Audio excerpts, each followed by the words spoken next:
कहानी की शुरुआत में कमरा नंबर 203 को दिखाया जाता है, जिसमें एक लड़का पेंट कर रहा होता है। वहाँ दीवार पर एक होल होता है। वो उसे भरने की कोशिश कर रहा था, लेकिन वो होल नहीं भरता। और तभी इस बिल्डिंग का केयर टेकर आता है। वो कहता है कि ये होल जिंदा है, इसे तुम नहीं भर सकते, इसके अंदर भूखी आत्माएं हैं। पर वो लड़का उस केयर टेकर की बातों पर विश्वास नहीं करता और केयर टेकर वहाँ से चला जाता है। और अब वो लड़का उस होल के अंदर अपना हाथ डालता है, तभी कोई उसका हाथ पकड़ लेता है। और जब वो अपना हाथ खींचता है तो उसके अंदर से एक लॉकेट बाहर आता है, जिसे वो लड़का उठा लेता है। अब रात को उसकी दोस्त यहाँ पर आती है, जिसे वो घर पर लगी हुई एक पेंटिंग को दिखाता है। साथ ही उसे वो लॉकेट भी देता है, जिसे वो लड़की पहन लेती है। लेकिन लॉकेट पहनने के कुछ देर बाद ऐसा लगता है कि जैसे उस लड़की को किसी ने अपने वश में कर लिया हो। वो लड़की अपनी जान ले लेती है। वो लड़का जो उसके साथ होता है डर कर वहाँ से भाग जाता है। कुछ दिनों बाद हमें एक लड़की को दिखाया जाता है, जिसका नाम किम है। वो इसी बिल्डिंग में जहाँ पर फ्लैट नंबर 203 है, अपनी दोस्त जी के साथ रहने के लिए आई है। यहाँ का ऑनर इन दोनों को फ्लैट नंबर 203 देता है। जब ये उसके अंदर जाती हैं, तो सामने इन्हें वही पेंटिंग दिखती है, जो कि विंडो पर बनी होती है।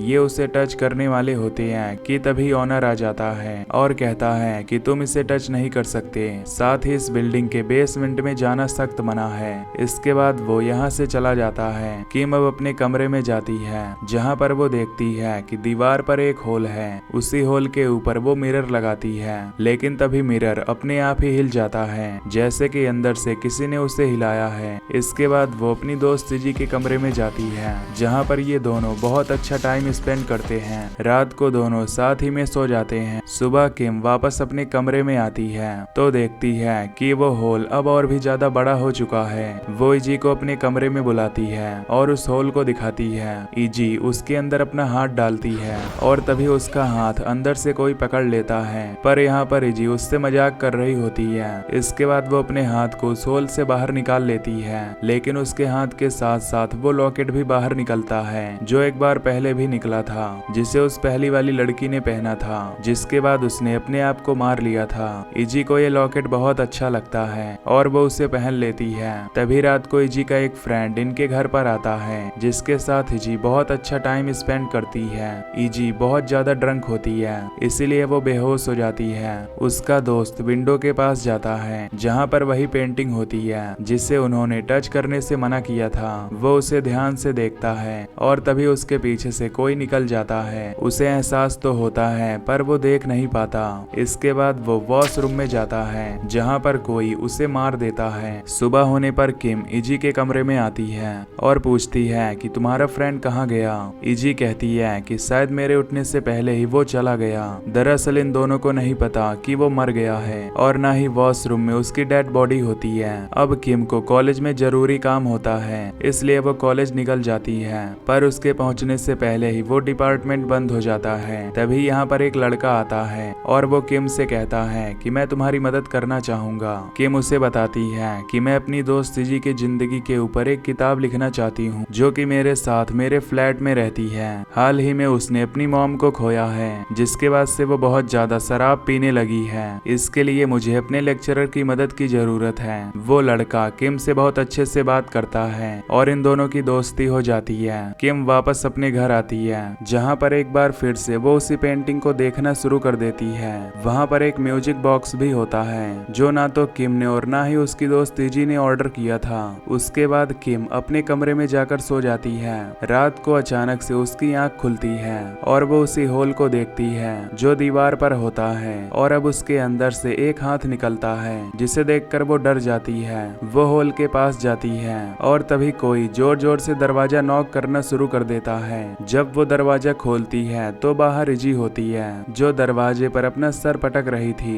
दरअसल उसे रात को नींद में चलने की आदत होती है, इसीलिए उसे किम अपने साथ सुला लेती है। वहीं इजी जब पूरी तरह से नॉर्मल होती है तो किम उसे उस लड़के के बारे में बताती है, जिससे वो एक दिन पहले कॉलेज में मिली थी। किम इसके बाद कॉलेज जाती है, जहां वो अपने लेक्चरर से पूछती है कि मैं अपनी दोस्त की जिंदगी के ऊपर एक किताब लिखना चाहती हूँ, क्या मैं सही कर रही हूँ। उसके लेक्चरर कहते हैं कि अगर उसे कोई प्रॉब्लम नहीं है तो तुम लिख सकती हो। अब यहाँ पर इजी भी आ जाती है, जिसने वही लॉकेट पहना होता है जो होल के अंदर से बाहर निकला था। वो बहुत खुश होती है। दरअसल आज उसका एक ऑडिशन है, इसीलिए इजी ऑडिशन देने के लिए चली जाती है और किम अपने उस दोस्त के पास जहाँ पर ये दोनों बहुत अच्छा टाइम स्पेंड करते हैं। उसका दोस्त उसे उसके घर के बाहर भी छोड़ता है और जब वो बिल्डिंग के अंदर जाती है तो वहाँ का जो ऑनर होता है वो उससे बहुत अजीब तरह से देख रहा था। किम उसे नजरअंदाज करके अपने फ्लैट नंबर 203 के अंदर चली जाती है। वो अपने मॉम डैड को कॉल करती है लेकिन वो उसका कॉल पिक नहीं करते क्योंकि वो उससे नाराज हैं, क्योंकि वो नहीं चाहते थे कि वो इजी के साथ रहने के लिए जाए। और अब वो अपने कमरे में जाती है जहाँ पर अपने आप ही मिरर टूट जाता है जिसे उसने उस होल के ऊपर लगाया था और तभी उसे अपनी दोस्त इजी की आवाज सुनाई देती है। जब वो दरवाजा खोलकर देखती है तो वहाँ पर उसकी दोस्त इजी अपनी दोस्त के साथ बात कर रही होती है। इसके बाद वो सो जाती है। रात को अचानक से उसे आवाज आती है और जब वो बाहर जाकर देखती है तो इजी नींद में चलकर नीचे बेसमेंट की तरफ जा रही होती है। किम भी उसका पीछा करते हुए नीचे बेसमेंट तक जाती है जहाँ पर उसे इजी कहीं नहीं दिखती, पर जल्द ही वो उसे ढूंढ लेती है। उसके हाथ में वही म्यूजिक बॉक्स होता है जो इनके फ्लैट में अपने आप ही आ गया था। वो इजी को होश में लाती है। किम कहती है कि तुम्हें शराब पीने की आदत को छोड़ना चाहिए, ये सब कुछ शराब पीने से हो रहा है। इजी कहती है कि मैं आज के बाद कभी भी शराब को हाथ नहीं लगाऊंगी। अगले दिन किम अपने कॉलेज के दोस्त को पूरी बातें बताती है। वो कहता है कि हमें नीचे बेसमेंट में जाकर देखना चाहिए कि वहाँ पर ऐसी कौन सी चीज है कि इजी अपने आप ही नीचे खींची चली गई। और ये दोनों किम के फ्लैट में आ जाते हैं जहाँ पर ये देखते हैं कि बिल्डिंग का जो ऑनर है वो इनके घर पर है और उस पेंटिंग की सफाई कर रहा है जिसे छूने के लिए उसने मना किया था। वो किम से कहता है कि मैंने कहा था कि तुम बेसमेंट में नहीं जाओगी, रात को तुम अपनी दोस्त के साथ बेसमेंट में गई थी, आज के बाद ऐसा नहीं होना चाहिए। इसके बाद वो वहाँ से चला जाता है। अब किम का जो दोस्त उसके साथ होता है वो उस पेंटिंग को देखता है, उसमें कुछ अजीब सा लिखा होता है, साथ ही कुछ निशान भी होते हैं, इसीलिए वो उसकी फोटो खींच लेता है, साथ ही उस अजीब सी म्यूजिक बॉक्स और दीवार के होल की भी। जिसके बाद ये सभी फोटोज को इंटरनेट पर सर्च करते हैं तो इन्हें पता चलता है कि जो विंडो पर पेंटिंग है उसमें जो अजीब भाषा में है वो हजारों साल पहले इस्तेमाल की जाती थी। ये लॉकेट के भी फोटो देखते हैं जिससे इन्हें पता चलता है कि इसी फ्लैट नंबर 203 में पहले भी कई लोग आकर रह रहे हैं जो अचानक से गायब हो गए। इन्हें कुछ भी समझ में नहीं आता और ये दोनों सो जाते हैं। अगली सुबह किम एक आदमी के घर जाती है जो उसी बिल्डिंग में रहा करता था। वो उससे फ्लैट नंबर 203 के बारे में पूछती है। वो बताता है कि पहले वहाँ पर एक फैमिली रहा करती थी जिसकी पत्नी प्रेग्नेंट थी। एक दिन वो आदमी अपनी पत्नी को नीचे बेसमेंट में ले गया। उसने खुद ही अपनी पत्नी की डिलीवरी की जिसके बाद उसकी पत्नी मारी गई और उसने खुद अपने आप को भी मार दिया, पर बच्चा बच गया था और उस बच्चे का क्या हुआ ये किसी को कुछ पता नहीं चला और इस बिल्डिंग में सभी लोग मारे गए थे। इसके बाद किम वापस से उसी बिल्डिंग में आ जाती है। जब वो अपने फ्लैट में जाती है तो देखती है कि उसकी दोस्त इजी वहाँ पर शराब पी रही है। वो कहती है कि तुमने वादा किया था कि तुम शराब नहीं पियोगी। इजी कहती है कि मुझे पता चल चुका है कि तुम मेरी जिंदगी के ऊपर एक किताब लिख रही हो, तुम मेरा फायदा उठा रही थी। किम उससे माफी भी मांगती है पर इजी उसकी कोई बात समझने के लिए तैयार नहीं होती।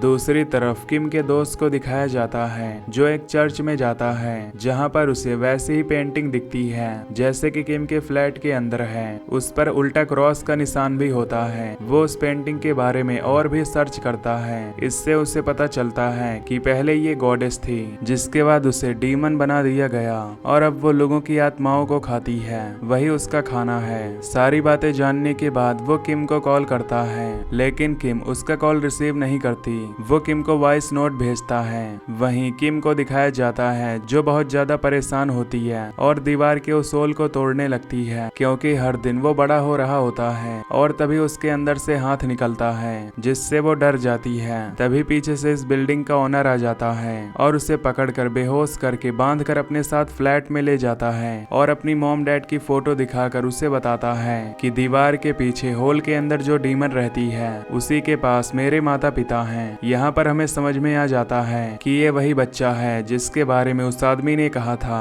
जो कई सालों पहले इसी बिल्डिंग में रहा करता था। वो उसे बताता है कि आज से कई साल पहले मेरे माता पिता ने उस डीमन को गलती से हमारी दुनिया में बुला लिया था और वही पेंटिंग के जरिए वो इस दुनिया में आई थी। इसी होल से वो दूसरों की आत्माओं को अपना खाना बनाती है, इसीलिए मैं यहाँ पर नए नए लोगों को रखता हूँ ताकि उसको खाना मिलता रहे और वो शांत रहे। अब तुम उसका खाना बनोगी। इसके बाद वो किम के ऊपर हमला करने वाला होता है कि किम उसे धक्का देकर यहाँ से निकल जाती है। तभी उसका दोस्त भी इस बिल्डिंग में आ जाता है। वो किम को ढूंढने के लिए उसके फ्लैट में जाता है, पर वहाँ पर इजी होती है जिसे डीमन ने पूरी तरह से अपने कब्जे में कर लिया होता है। वो उसे धक्का देकर उसके ऊपर बैठ जाती है। कुछ देर बाद जब किम यहाँ पहुँचती है तो देखती है कि उसका दोस्त मारा जा चुका है, यानी कि डीमन ने उसकी आत्मा को अपना खाना बना लिया है। इजी यहाँ पर नहीं होती, जिससे वो समझ जाती है कि वो नीचे बेसमेंट में है। उसे ढूंढने के लिए वो नीचे जाती है। तभी घर का ओनर भी उसका पीछा करते हुए बेसमेंट तक पहुंच जाता है। उसके पास गन होती है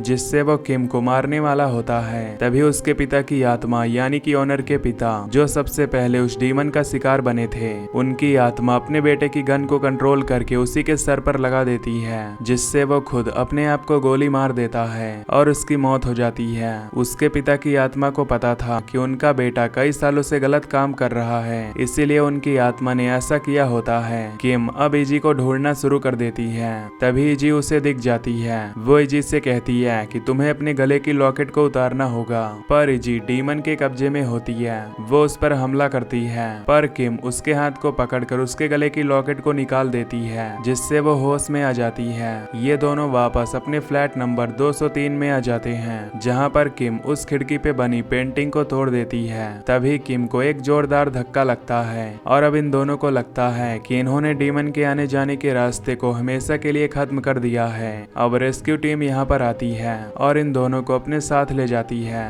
पर तभी उस कांच के पीछे दिखाया जाता है जहाँ पर एक साया है, यानी कि डीमन अब भी यहीं पर है। तो दोस्तों, आपको ये मूवी पसंद आई हो तो वीडियो को लाइक और चैनल को सब्सक्राइब कर देना। Till then take care, love you, bye bye.